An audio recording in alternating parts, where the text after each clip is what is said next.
It's running! How is this possible? Clara Elise Mercer opened the probate envelope with both thumbs, standing in the narrow hallway outside her rented room because there was nowhere else in the house that felt steady enough for bad news.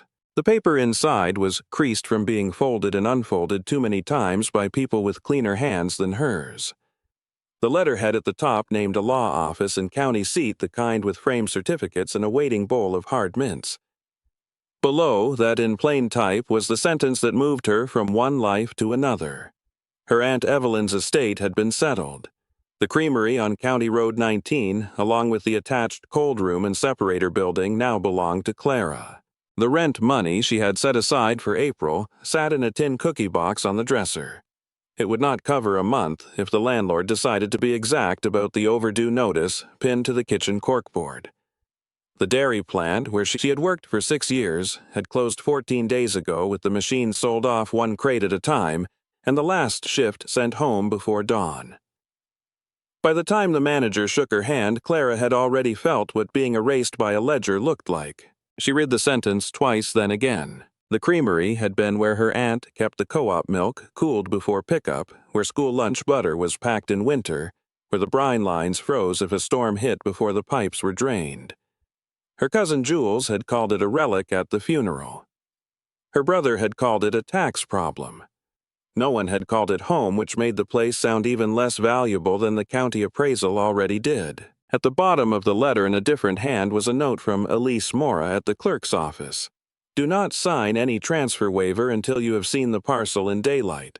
Call if you need the caretaker window extended. Clara stood with the page in her hand long enough for the radiator to tick twice. The opening line for her next week had already been written by people she did not know. She stuffed the envelope into her canvas satchel, pulled on her slate work coat, and drove west with a duffel bag, a flashlight, and a coffee that had gone cold before the county line. Before we continue, if stories like this mean something to you, hit subscribe. And tell us in the comments where you're watching from. We love seeing how far these stories travel. The road to Laurel Bend ran between drainage ditches still edged with dirty snow. The fields were brown, flattened and waiting for the first real thaw. When the Creamery appeared, it did not rise from the land so much as sit on it, square and heavy with its concrete walls the color of old bread crust, and a brick office bolted to the east end like an afterthought. A narrow receiving dock faced the road. Behind it, lower and darker, the separator room held its windows like blind eyes. Clara parked beside a sagging utility pole and stayed in the car for a full minute. The roof seam over the cold room had split open in a long rust line. One section of the dock had sunk a finger width at the outer corner. The word Creamery had once been painted above the office door, but rain and sun had worked it down to ghosts. She could see the brine vent cap, the old compressor pad, and the brass-framed office window that still held one cracked pane shaped like a crescent. It was not romantic. It was not picturesque. It looked tired in the exact way machines look when they have worked too hard for too long, and no one has yet admitted it. Clara got out the cold wind, lifting her coat hem, and walked to the dock. The boards flexed once under her boots.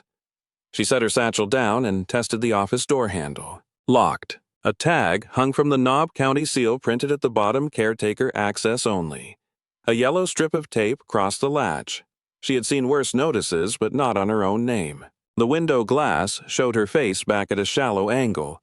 Cheeks, pale from the drive hair, pinned low where it would not catch on machinery, mouth set in the same line her aunt had worn when she was counting milk cans and trying not to look worried about the weather. She unlocked the side service door with the key in the envelope and stepped inside. The smell hit first a mix of damp concrete, old soap iron dust, and the faint sour sweetness of dairy that had settled into the walls and never quite left.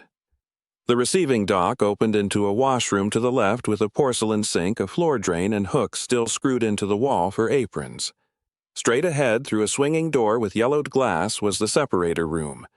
To the right, an office with a metal desk and a ledger shelf.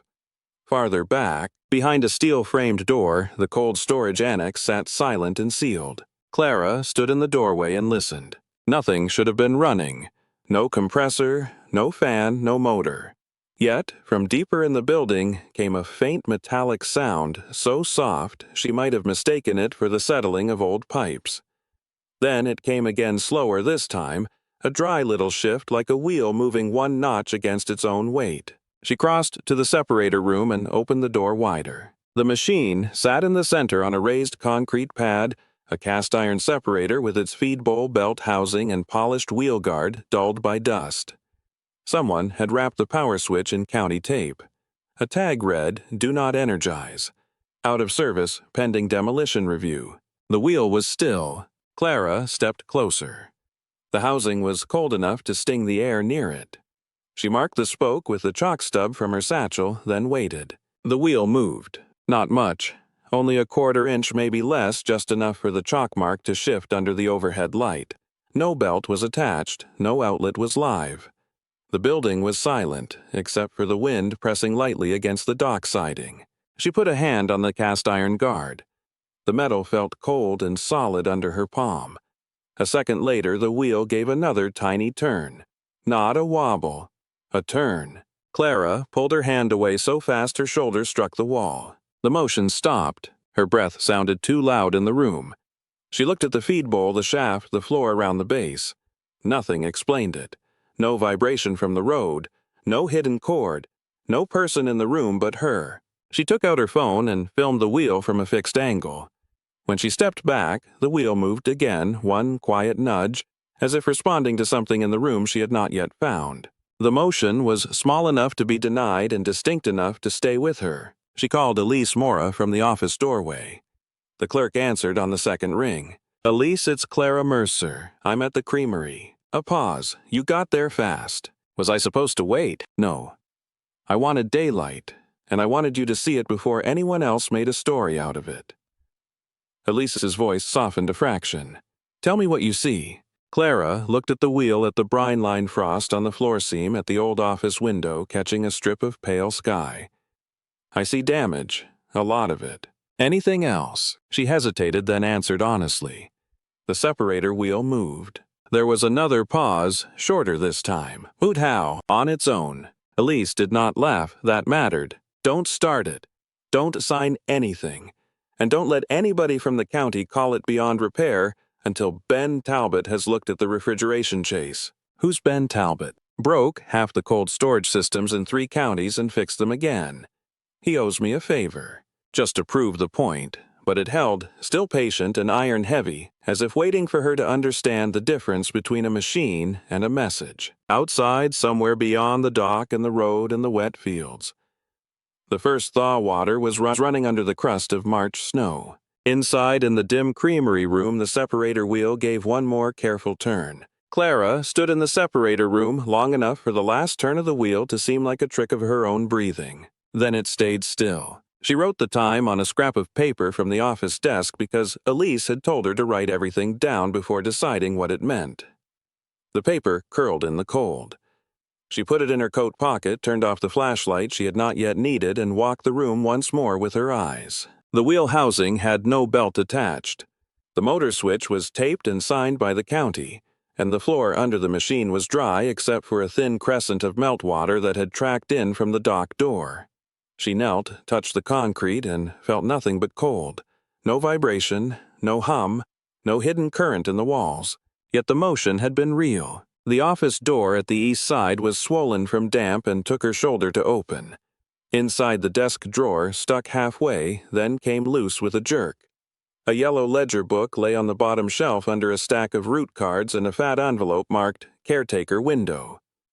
She set the envelope aside, opened the ledger, and found her aunt's handwriting in blue ink. Not a diary. A work log.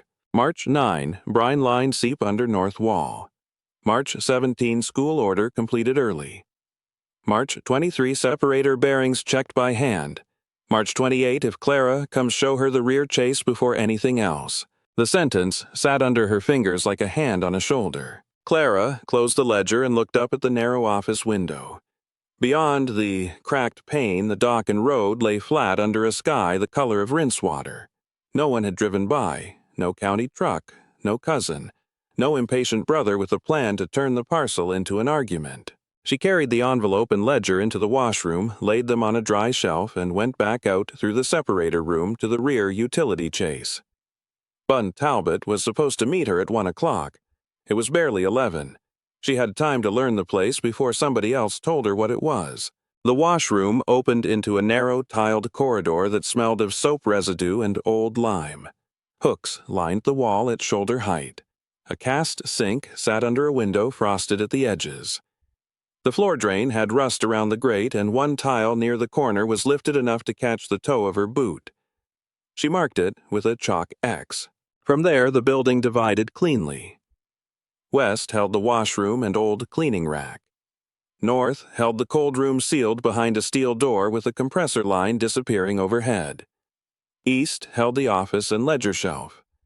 In the middle, the separator room anchored everything, the machine on its concrete pad like a quiet center. She crossed to the north door, tried the handle, and found it heavy but not stuck. The cold room smelled of mineral frost and old wood. Metal shelves lined the back wall. One brine line ran along the ceiling and dipped toward the floor in a brittle curve. A row of rust marks showed where milk cans had once sat close enough together to keep each other cold. On the far wall, under a flaking green paint line, someone had scratched 2 initials with a nail. E.M. Clara stared at them until the room felt less empty. Evelyn had been a private woman in public and a practical one everywhere else. If she had left initials in a cold room, it was because she wanted someone to notice later.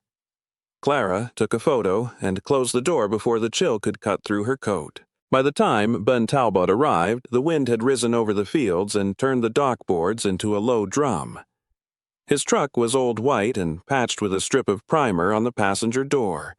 He got out, wearing a brown canvas jacket with a tool roll under one arm and a face that looked like it had been carved by weather and left unfinished in a few places. "You're Clara," he said. "You're Ben. Usually." He looked past her at the building. "Elise said you had a machine doing things it shouldn't. She said you could tell if the place was worth keeping. She said not to waste my own time if you'd already made up your mind." That pulled a short smile from her despite herself. Bun set his tool roll on the dock and took a slow walk around the exterior before he went in. He checked the roof seam with a flashlight, stopped at the sag in the dock corner, and crouched to look at the drain outlet under the west wall. He did not ask questions first. He looked, then asked better ones. "Anybody run power here in the last month?" "No." "Generator?" "No." "Do you hear the compressor kick?" "No compressor." He nodded. "Good. Then we're not chasing a ghost, we're chasing a cause." Inside, he went straight to the separator room and crouched in front of the wheel housing. Clara showed him the video on her phone. He watched the brief motion twice without expression, then zoomed in on the chalk mark. "Not a slip," he said. "It has start and stop. That means torque or pressure or something is moving the shaft and the housing is resisting it." "Can a dead machine do that?" "A dead machine can do a lot if water gets involved." He pointed to the floor seam near the west wall. "See that line? The floor is lower here by maybe a 1/4 inch. Melt water could be tracking under the slab and warming in the wrong place, or something behind the wall is expanding and contracting." Clara followed him to the rear utility chase. The chase was a narrow service run hidden behind a painted metal panel tucked between the separator room and the north cold room. Clara had seen the seam, but not the latch. Ben found the latch by touch, then stopped and took a photo before he opened it. "Insurance," he said. The panel swung inward on a stiff hinge. Inside was a narrow cavity full of old pipe dust and a run of wrapped insulation gone yellow with age. Near the lower bend of the separator shaft, a rubber coupling had split. Not enough to explain a full rotation, enough to cause a small, persistent shift if the metal warmed and cooled unevenly. Clara let out a breath she had not noticed holding. "So it's not impossible," she said. "Nope, just sneaky." He shined his light deeper into the cavity and pointed at a line of dried white residue on the wallboard. Milkstone. The old splash line ran higher than the current one. Something used to spill here often. From the separator. From people cleaning too fast. Ben touched the residue, rubbed it between thumb and finger, and frowned. "There's another mark underneath. Could be a repair seam. Could be a hidden panel. We won't know until we clear the insulation." Clara crouched beside him close enough to see the uneven paint edge where the cavity wall met a later board. A narrow brass screw head sat almost flush under dust. Her pulse picked up. That wasn't in the county report. County reports are for counties. He did not pry. He marked the screw with a pencil dot and closed the panel again. First job is water. Second job is roof. Third job is whatever this cavity wants to be when it grows up. That sounds like you're making fun of me. I'm making fun of the parcel. You're just standing nearby. Despite everything, she laughed. It came out quieter than she expected. At one, Elise arrived with a folder under her arm and a paper bag of sandwiches that had gone soft from the drive. She wore a gray coat with a fringe of road dust at the hem and a look that told Clara there had already been one county conversation before she got here. Review board asked whether you've accepted the parcel, Elise said, handing Clara the bag. Have I? Elise, been cut and she's got a split brine line roof seam failure and a moving separator wheel. Give her a minute before you ask the legal question. Elise turned her attention to Ben. I wasn't asking the machine question. Then we're both disappointed. That got a rare breath of laughter from Elise. She set the folder on the office desk and opened it to reveal a printed parcel map, a preliminary care plan form, and a notice stamped demolition hold pending inspection. The words looked harsher on paper than they had over the phone. 7 days, Elise said. That's what I could get without a formal hearing. If you want the county off the roof long enough to do real work, I need a plan by Friday. Clara looked from the notice to the machine room beyond the office door. What kind of plan? The kind that says you understand what fails first and what saves the structure. Elise folded her hands on the folder. Water control, roof stabilization, floor safety, then machinery, then records, in that order. Bon gave a small nod as if someone had just said a sentence he respected. Clara looked again at the creamery walls, at the sink hooks, at the cold room initials, at the machine that had moved without power and the ledger that had waited for her name. What if I don't keep it? She asked. Elise did not answer quickly. Then somebody else gets to decide what it was worth. That was not comfort. It was better than comfort. By late afternoon, the wind had sharpened and the road water had started to refreeze at the edges. Ben measured the roof seam from the dock ladder while Clara held the base.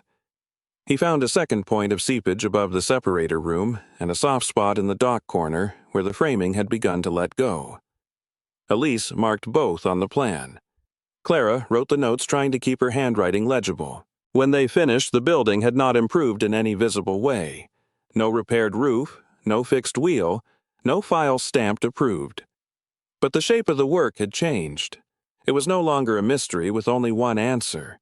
It was a structure with orders. Bun packed his tools. Elise slipped the caretaker window envelope back into Clara's satchel and tapped the side once. Read Evelyn's log tonight, she said. Then decide whether you're signing anything. Clara watched them drive away, their taillights thin in the gray afternoon. The creamery stood behind her with its... She locked the office, carried the ledger into the washroom, and set it beside the sink under the hooks where aprons had once hung. Then she came back to the separator room, put her hand flat on the housing, and waited. Nothing moved. That silence felt different now. Not empty. Expectant. She marked. The wheel spoke again with chalk, took one step back, and watched the last light settle across the cast iron while the cold room behind her held its breath. Clara came back before sunrise with a paper sack of flour under one arm and a candle stub in her coat pocket because Ben had said the only way to trust a strange motion was to make it happen twice. The road to Laurel Bend was still blue with dawn when she parked beside the sagging utility pole. Frost had formed again on the dock boards, thin as salt. The creamery stood in the flat gray light with its split roof seam brick office and blind cold room windows looking less like a ruin than a place that had been interrupted. She unlocked the service door and went straight to the separator room. The wheel mark she had left the evening before was still there. A white chalk line on the black cast iron. She set the flour sack on the floor, dusted a little of it across the wheel housing, and watched the powder settle on the metal. Then she waited. Nothing. She tried the test again from a different angle, letting the flour drift near the lower seam of the housing and the floor line beneath the machine. A faint pull drew some of it sideways toward the back wall. Not much. just enough to make the grains gather where they should have fallen clean. Clara wrote the time in her notebook. 6:15 a.m. Flower shifts toward rear chase. She touched the wheel guard with 2 fingers. Cold. Then she stepped back and watched the chalk mark for nearly a minute. The wheel turned. Not a full turn. Not even half. A small, exact movement like something inside the machine had exhaled and remembered it was still attached to the world. The chalk line slid 1 spoke width and stopped. Clara looked toward the office door, half expecting to see someone there. The room stayed empty. She called Ben. He arrived 20 minutes later in the same brown canvas jacket carrying a flashlight, a pry bar, and a battered analog camera that looked older than the Creamery. He took 1 look at the wheel mark, then at Clara's notebook and said, "Good. You didn't touch anything twice by accident. That's your version of encouragement. It's mine." He checked the housing, the floor, the taped county switch, and the small crescent of dust she had left. "The motion is directional," he said. "That matters." Directional toward what? Usually toward a cause. He knelt by the rear utility chase and ran the flashlight along the painted seam she had noticed the day before. Up close, the panel looked newer than the wall around it, though the paint had been dulled to match.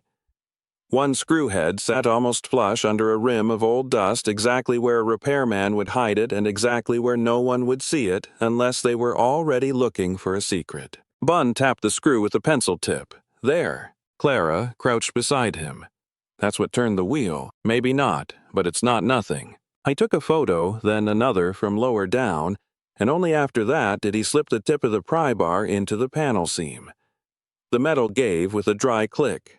Beneath it, insulation had been cut and folded back around a narrow maintenance cavity no wider than a suitcase. The smell changed at once. Less concrete. More old wool dust and milkstone. A length of rubber coupling sat inside the chase where the separator shaft passed through.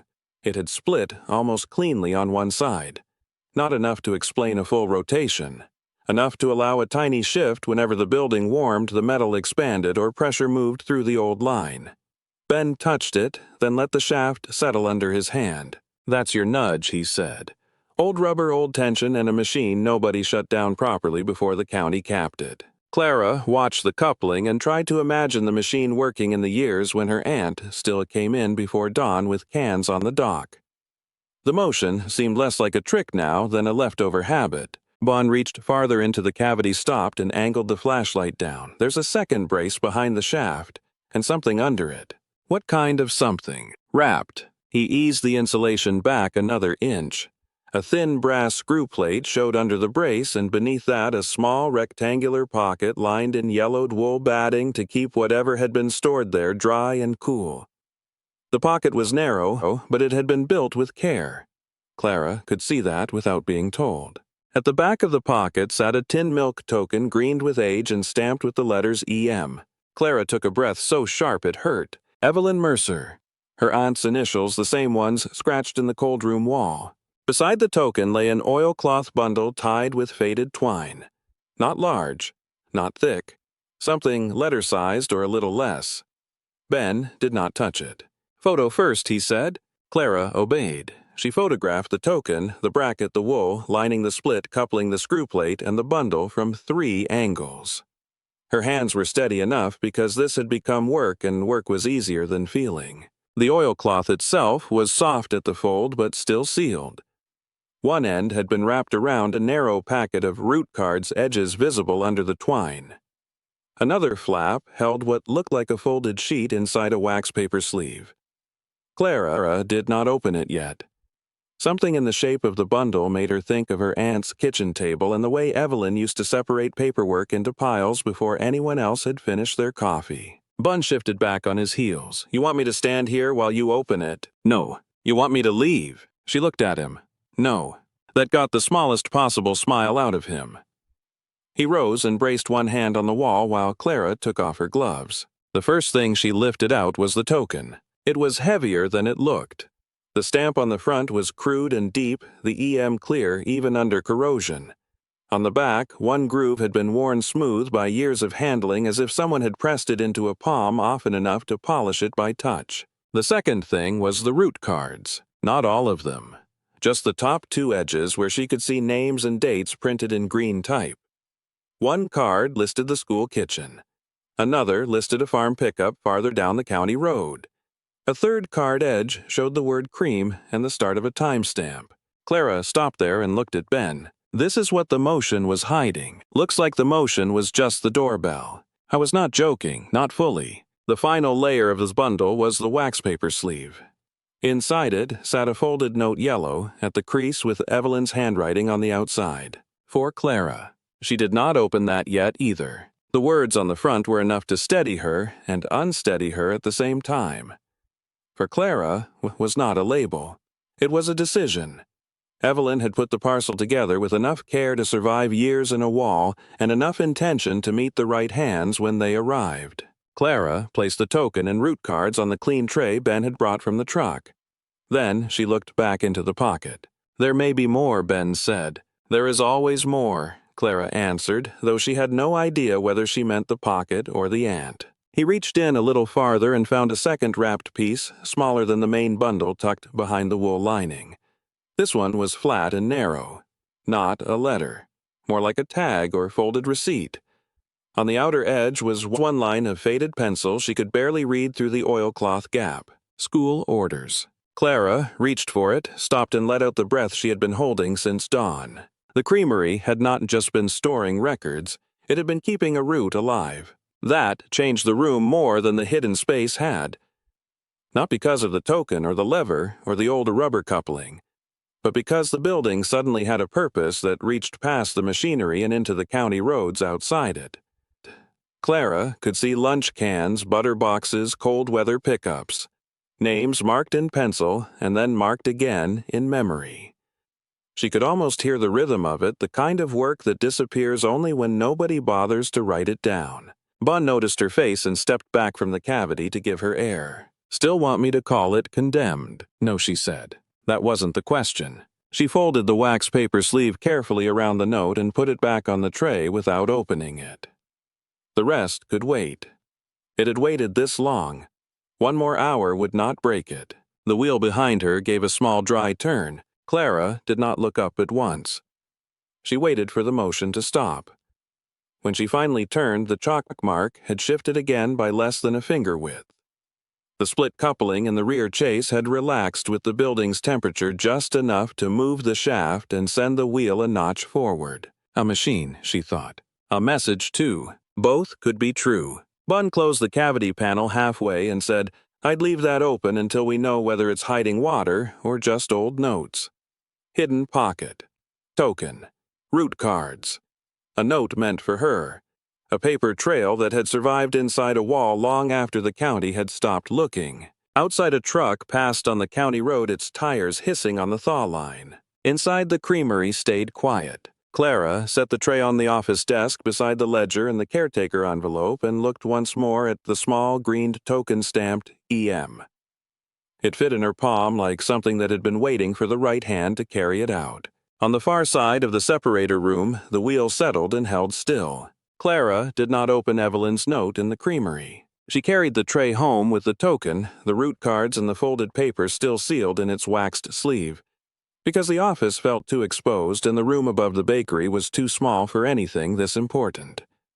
She ended up at Nora Stoll's kitchen after dusk, where the light was low, the table was clean, and the old cafeteria manager had the kind of steadiness that made paper stop trembling in a person's hands. Nora had closed up the school kitchen an hour earlier. She still wore her apron, though the ties were loose, and one pocket held a pencil, a receipt, and a folded recipe card. Ben sat at the end of the table with his sleeves rolled to the forearms. Elise Mercer stood by the sink with the county folder under one arm and a tired look she had not bothered to hide. The tray sat between them like evidence and inheritance at once. Clara opened the ledger first. It was not a private diary. It was a work ledger columned by hand with dates, route names, delivery amounts, and notes in Evelyn's sharp blue script. The separator wheel in the Creamery was only one part of it. The larger pattern was the route itself. Cream chilled for the co-op, butter packed for the school milk cans swapped before dawn, and receipts marked with initials that meant nothing to a stranger and everything to someone who had lived the season from the inside. Nora leaned in first, Her mouth changed when she read the school entries. "Those are our breakfasts," she said quietly. Clara looked up. "You remember them?" "I remember the butter with the little ridges on the top." Nora touched one line with the tip of her pencil, careful not to smear the ink. "And the milk that came when the road was too bad for the supply truck." She read another entry, then another. One line listed extra cream delivered after a freeze. Another listed a half-day pickup for a widow on the East Road. There were notations for school lunches, for a church supper, for a route extended when a truck broke down and a town boy helped haul cans through slush. No one had made a speech about any of it. That was what made it real. Bunn flipped the next page and stopped. "This mark here is not product accounting." Clara leaned closer. Evelyn had drawn a small square in the margin beside a string of route entries. Inside the square was a simple note: "If the wheel stirs, check the old seam before the county does." Elise exhaled through her nose. She knew what Clara asked, that the parcel review was going to turn into a demolition problem. Elise set the county folder on the counter, but did not open it. "They want the site cleared if you don't show use. The review board thinks it's just a failing shell with a dead machine in it." Nora's fingers hovered over the ledger. This was use. The next item in the tray was the deed note. It was folded so small, Clara almost missed it, tucked behind the route cards and pressed flat under the ledger cover. The paper had a notary stamp and a date from years before Clara was born. Evelyn's signature sat above a typed clause that made Clara read it twice. The Creamery parcel, including the dock, separator room, washroom office, cold storage, annex, and utility chase, was to remain tied to the original access strip and water run. It could be transferred as a whole only. Bunn looked at Elise. "That's why the county didn't see a clean line on the map." Elise gave a short nod. "And why nobody could break off the dock and sell the rest as a separate lot without touching the access." Clara felt something settle in her chest, not relief exactly, but shape. Her aunt had not left her a mistake. She had left her a boundary. She opened the letter last. Evelyn's handwriting was the same as on the ledger, only looser here. The strokes slightly slanted, as if she had written it after a long day. There was no greeting beyond Clara's name. The first lines were blunt enough to feel kind. "If you are reading this, then the county did what counties do and called the building old before they remembered it was useful." Clara swallowed and kept going. Evelyn wrote that the Creamery had survived because people had treated it like a shared tool rather than a private prize. Farmers left canning jars on the dock. The school kitchen got butter when the budget was thin. Men who never admitted they were struggling still took the longer route to bring cans down from the farther farms. She had kept the ledger because a record was the only thing that outlived gossip. Then came the line that made Clara's throat close. "I left this to you because you still count what matters after other people call it worthless." For a moment, the room went soft at the edges. Clara remembered being 12 and standing in the Creamery doorway with her hands in her pockets while Evelyn added cream to a jar and labeled it in pencil. She remembered being told to read the numbers aloud, not because anyone needed the numbers repeated, but because her aunt believed attention was a form of respect. The letter continued. "The wheel may turn before you think it should. That is not a haunting. That is pressure moving through old parts. Follow the sound, but do not let the sound be the story. The story is the route, the names, and the people who ate because someone was willing to stay cold for them." Clara stopped there and pressed the paper flat with one hand. Across the kitchen, the sink dripped once into an empty bowl. Elise had gone very still. That was written before the review notice. "Yes," Clara said, "before all of it." Nora sat back, eyes bright but not crying. "I was on that route," she said almost to herself. "My mother worked the cafeteria. We used to get cream delivered in those little cans with the wire handles." She turned one ledger page back and found her own family name in the margin of a school entry written with the same careful hand. Nora covered her mouth with her knuckles and looked away toward the stove. Bunn cleared his throat, the sound rough in the quiet room. "So, the machine moving isn't random." "No," Clara said. "It's not." Outside, a truck rolled past on the wet road and threw pale light across the curtains. Clara did not look up. She was reading the last page now, where Evelyn had written the one thing that was not work and not legal, and still somehow both. If Jules tries to sell this place as land, remind him that land can be emptied of people faster than it can be filled with money. If Elise asks for proof, give her the ledger before you give her your anger. If Ben says the floor needs to be opened, let him open it. If Nora says the school still remembers, believe her. And if you cannot decide what to keep the names. That was the note's last line. Not keep the building, not keep the wheel, keep the names. Clara folded the letter once, then twice, and set it beside the ledger. She felt the room waiting for her to make the obvious move, which was to cry or thank someone or promise things she could not yet do. Instead, she reached for the county folder. Elise opened it before Clara did and slid out the demolition review notice. Red stamp at the top. 7-day hold expiring Friday. No finding of public value yet. Clara looked at the paper, then at the ledger, then at the deed note, with its careful legal line tying the parcel to the access strip and water run. It's public value, Nora said. Elise gave a single nod. If we can prove use. We can, Clara said. It came out firmer than she expected. Not because the county had become any less difficult, but because the room had changed. The Creamery was no longer only a burden, no longer just a machine room with a strange wheel. It was a route, a record, a school lunch line. A cold room that had carried more than dairy, and a parcel with a legal shape that fit the life Evelyn had made in it. The door banged once in the wind. All four of them looked up. A second later, there was a knock, impatient and familiar, and Jules Mercer stepped in with damp hair and a folded developer packet tucked under his coat.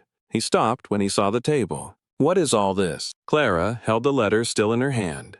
Proof, she said. Jules looked from the ledger to the deed note, to the county stamp, and then to Clara's face. For the first time since the funeral, he had no easy sentence ready. The packet under his coat stayed unopened. Clara set Evelyn's letter on top of the ledger and spoke before anyone else could. Jules stared at her as if he had expected argument and found only a wall. Elise took the county notice and slipped it back into the folder. Nora turned the recipe card in her apron pocket like a worry stone. Ben folded his arms and said nothing at all. Clara looked down at the page one more time at her aunt's hand, steady and dark across the paper, then folded it carefully and placed it beside the token stamped E.M. The room stayed quiet after that, but it was no longer the quiet of uncertainty. It was the quiet of a decision made out of names records and work that had been waiting to be honored. By the time the first hard rain hit, Clara had already pushed a tarp line across the roof seam with Ben's help and dragged a length of flashing up from the dock to catch the runoff before it reached the separator room. The work was uglier than she had imagined and more necessary than she wanted to admit. The tarp snapped in the wind while Ben held the ladder and called out the angle of the screws. Clara climbed only where he told her to, one boot on wet rung, one hand on the ridge board, her coat already darkening at the shoulders. Below them, Nora kept the ladder foot planted with both palms against the side rail, her apron tied over jeans, and her face turned up into the rain without complaint. Higher, Ben said, if the water hits the seam, it'll get under the patch. Clara drove the screw through the old tin and into the framing, then another. The roof gave a soft creak under the new tension, not relief exactly, but acceptance. Water began to run where they had made it run off the seam and into the shallow trough Ben had bent from scrap. Nora lifted one end of the trough and looked toward the dock. It's working. Don't flatter it, Ben said. This is a temporary argument with weather. Clara almost laughed, but the rain had a way of making every sound feel borrowed. She looked down at the creek side of the building where meltwater and storm water had been finding the low path for years. The north wall still wept a little near the cold room, but the main leak was no longer feeding the arch. That mattered more than anything else in the place. When they came down, Ben pointed his flashlight at the sill under the west wall. Next task is that corner. If the roof holds but the base goes, the whole room twists. Clara pressed the tarp edge flat with both hands, feeling the slap of rain through the canvas. Then we stop the base from going. That, Ben said, is the correct answer. The rain darkened the old concrete and made the creamery look less abandoned than exposed. The room did not heal. It simply stopped getting worse in one particular place. That was enough to begin. Nora cleared her kitchen table without asking why, and spread clean butcher paper over it before Clara could set the tray down. The records had become too important to leave in the creamery, where damp air and hidden drafts could keep eating at the paper. So Clara brought them in cardboard sleeves, and Nora set out archival pocket soft pencils and 3 empty tea tins for small objects. Evelyn's ledger lay in the middle of the table, the root cards stacked beside it. The letter to Clara, folded once and marked with a strip of blue tape that said, "Do not rush." Nora handled the pages as if they were warm. "This one's for the school," she said, sliding a ledger leaf into a sleeve. "This one, too. And this one, this has our cafeteria route on it." Clara watched her read the entries without performing surprise. Nora had grown up in a kitchen where records were everything that could be counted, and sometimes the only thing that could be trusted. She recognized the difference between a receipt and a memory. That made her dangerous in the best way. The tin milk token stamped EM went into a small envelope and then into a labeled box. The root cards followed. Clara clipped the note from the separator pocket to an index card and wrote its source date and location under Ben's eye. That was his rule. Nothing important got stripped of context. One of the root cards listed a delivery to the school kitchen on a day when roads were bad enough to close the mail truck. Another marked a half-gallon for a widow on County Road 11.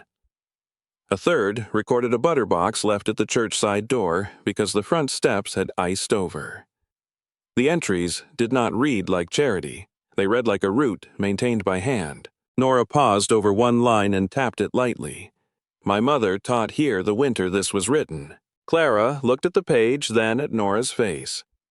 The ledger had stopped being private the instant it entered the room, but it had not become public in the cheap way. It had become shared. They boxed the papers in sleeves, labeled the contents by date and source, and set aside a shallow tin for the loose receipts that still needed transcription. Clara wrote one line on the inventory card and then another.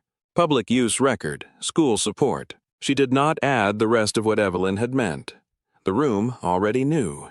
The county review came by mid-afternoon not as a crowd but as 2 people in waterproof shoes and 1 binder too thin for the weight of the parcel. Elise met them at the dock and did the talking in her careful clerk's voice while Clara stood beside the office door with the ledger box in her hands. Jules had texted twice already and had not arrived, which was fine by her. His silence had become less useful than his opinions. The inspectors wanted structural proof visible use and a plan that did not depend on sentiment. Sentiment, Clara had learned, was not the same thing as evidence. Bunn started with the roof and water control. He showed them the patch line, the trough, and the west sill brace. Nora produced the school route copies. Clara laid out the ledger pages, the route cards, and the deed note that tied the parcel to the access strip and water run. Elise did not make anyone read the whole letter. She did not need to. She simply placed the county notice beside the record sleeves and said, "This parcel has documented public function and a continuing use plan." One inspector glanced toward the separator room. "The machine is still moving." "Sometimes," Clara said. "Under power." "No," Bunn answered before they could turn it into a joke. "Under residual shaft pressure and thermal shift through the rear chase. We've isolated the coupling and documented the behavior." The inspector looked at him, then back at Clara. "You're keeping it." Clara held the ledger box a little higher. "We're keeping the route alive." That was enough to stop the easy version of the county story. Not enough to win anything final, but enough to prevent the parcel from being reduced to a broken shell with a deadline attached. Elise filed the revised hold request before the inspectors left the dock. When the truck pulled away, Jules arrived at last, damp-haired and flushed from hurrying. He looked from the tarp to the sleeves on the table to Clara's face. "You could have called." "I did," she said. He had no answer for that. He handed her the developer packet anyway, but the folder looked smaller now, less like leverage than a habit he had not yet outgrown. Clara did not take it. "Keep it," she said. "I'm done signing out of my own life." He stood there for a second, then tucked the packet under his arm and looked at the creamery without speaking. There was no apology in his face. There was something less useful and more honest. Unsteadiness. That was enough for now. Bunn opened the separator housing again in the late light and found the split coupling had left a faint crescent wear mark against the rear bracket. "See this," he said, pointing with the tip of a screwdriver. The shaft has been kissing the brace whenever the building warms, then relaxing back. That tiny motion is what you felt in the wheel. Clara crouched beside him. The explanation was ordinary enough to disappoint anyone hoping for mystery, and exact enough to make the place feel alive. A hidden cavity, old thermal expansion, a loose coupling, a wheel that reacted when the room breathed. It was not magic. It was a machine kept in motion by damage and time. Bond removed the split rubber section, carefully set it on a rag, and measured the housing gap. We can replace this.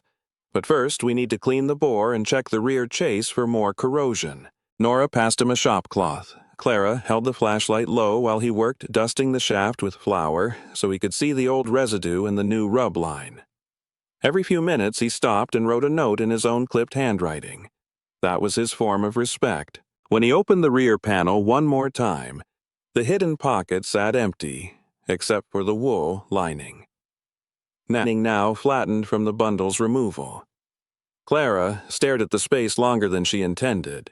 It looked less like a secret now than a hand-shaped depression in the building's memory. There may be another screw line here, Ben said, tracing the brace. Or an earlier access point under the housing plate. Does it matter? It matters if somebody built it to avoid moisture and make the roots survive. That's what this place has done all along. Clara took that in quietly. The machine room no longer felt like a sealed puzzle.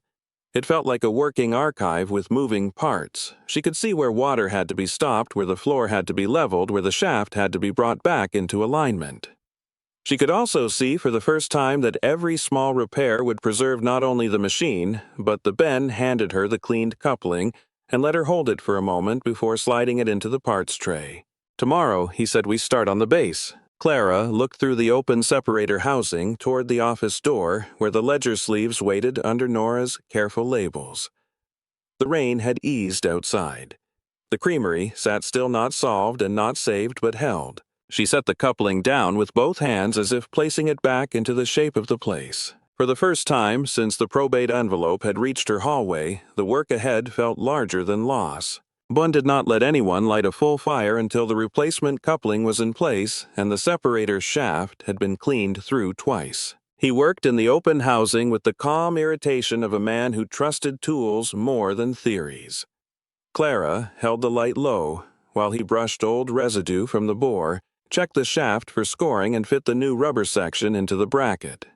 The piece looked too simple to matter. A black ring of rubber and steel, nothing more. But once seated correctly, the wheel stopped drifting when the room warmed and no longer gave that tiny, involuntary nudge. Try it now, Bun said. Clara touched the wheel guard. Nothing moved. He nodded once. Good. The wrong motion is gone.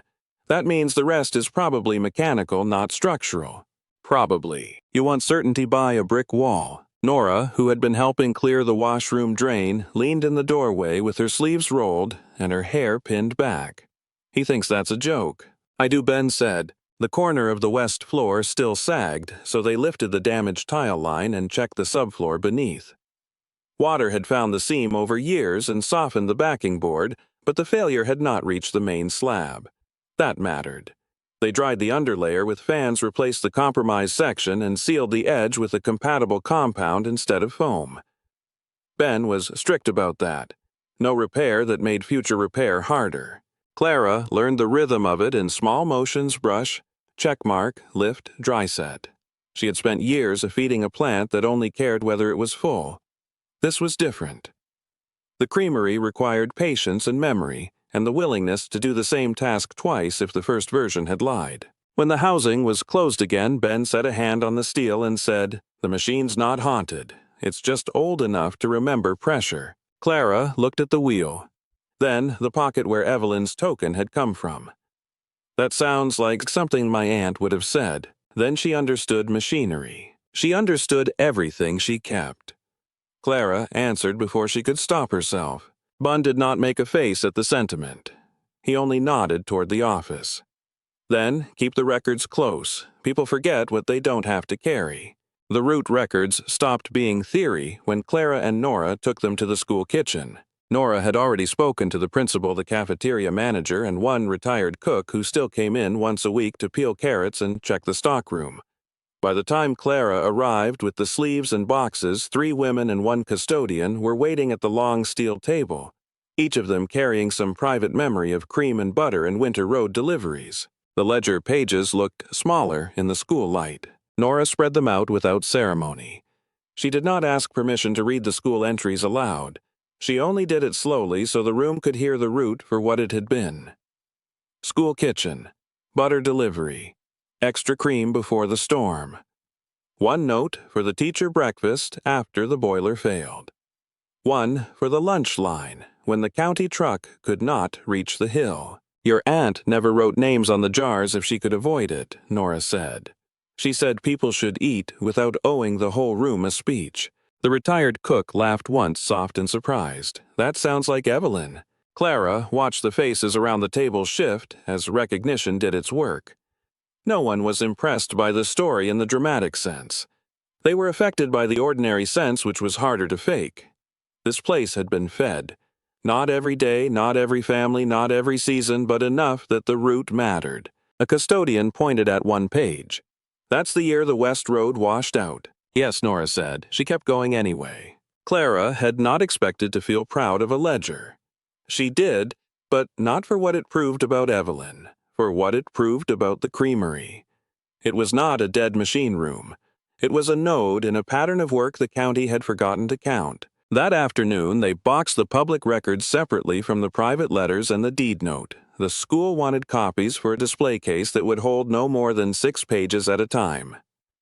Clara agreed, but only after Nora and Elise both promised that the original entries would stay protected. The boundary mattered. It kept the story honest. Before they left, the cafeteria manager slid a folded paper towel into Clara's hand. Inside was a line from an old lunch schedule written in blue pencil. Butter arrived. Children ate. Clara put it in the archive box and did not speak for a while. The county hearing was smaller than anyone feared and more practical than anyone hoped. Elise sat at the front with the revised hold request, the deed note, and the records inventory. Ben came with a clipped inspection summary, a roof sketch, and 2 photographs of the repaired coupling. Nora brought the school route pages in a neat sleeve. Clara came last, carrying Evelyn's ledger and the letter wrapped in paper because she did not trust herself to set it down carelessly. The review board asked the questions they were supposed to ask. Did the parcel have clear public use? Could the structure be stabilized before the next round of weather? Was there a reasonable stewardship plan that preserved access, water control, and the old cold room? Clara answered the part that mattered most. We're not trying to turn it into a museum piece, she said. We're keeping it working. The records show what it was for. The repairs show what it can still do. One member of the board leaned toward the ledger. And the machine, Bunn answered, functional enough for limited use once the remaining floor edge and brine line are fixed. The wheel motion was caused by a split coupling and thermal shift now corrected. That should have sounded smaller than the room wanted. Instead, it sounded solid.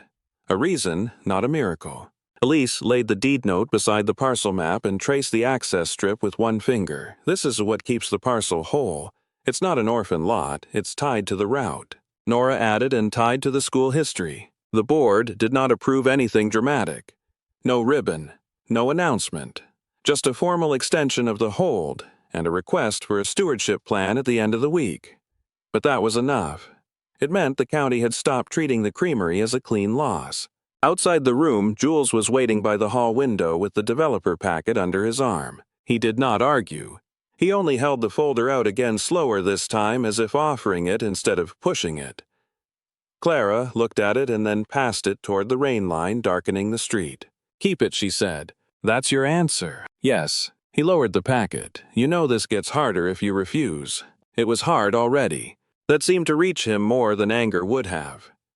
He looked at the packet, then at the folder of records in her hands, and finally at the street where the rain had started again.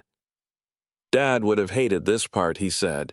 No, Clara answered. He would have hated how late he was. Jules did not laugh. He did not defend himself either. He only nodded once, awkward and honest, and stepped aside so she could pass. The first full test run came early the next morning before the school traffic and before the county could arrive with more questions. Bunn had rebuilt the separator housing, cleanly replaced the split coupling, and checked the shaft alignment twice. The west floor edge was stable. The tarp line held. The cold room door closed without dragging. Nora had brought two milk cans from a cooperating farm so they could test the separator with something real, even if only in a modest batch. Clara stood by the feed bowl with her sleeves rolled and her boots planted on the dry side of the floor. The machine looked different now, not newer, just trustworthy in the specific way.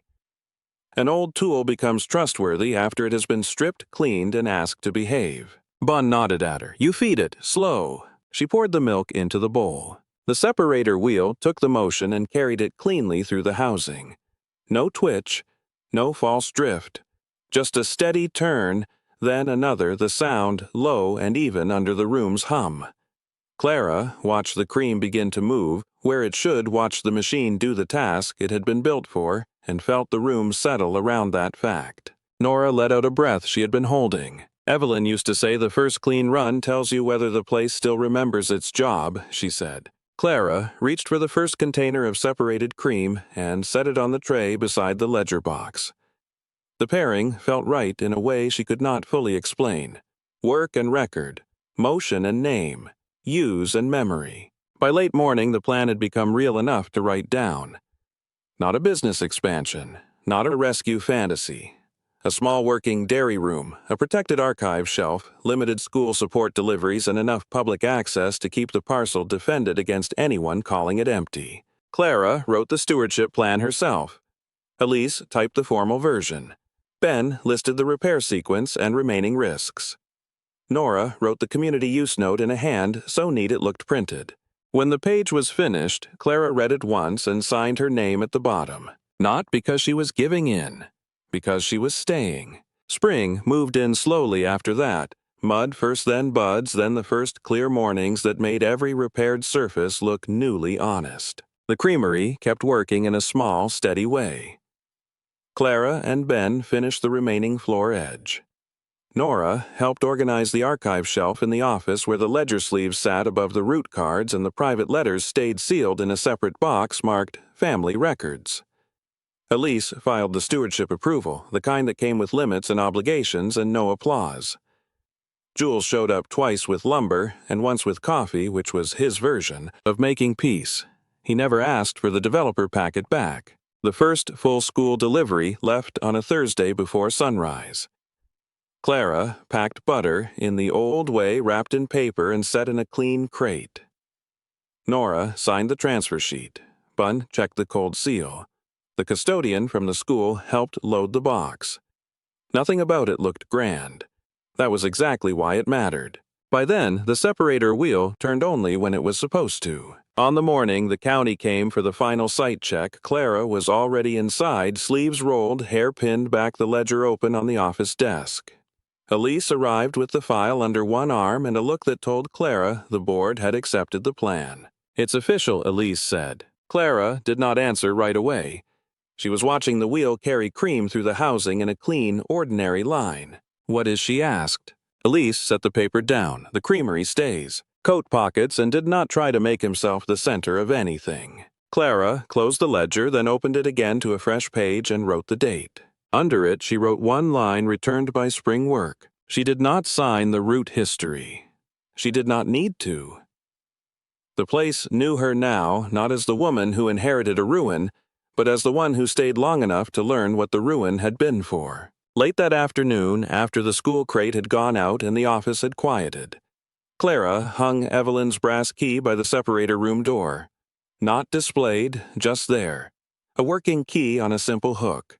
Then she stood with her hand on the housing and listened to the machine turn. The sound was steady, low, and true. Outside, the road ran wet through the thawing fields. Inside, the creamery kept its records, its route, and its small, clean future.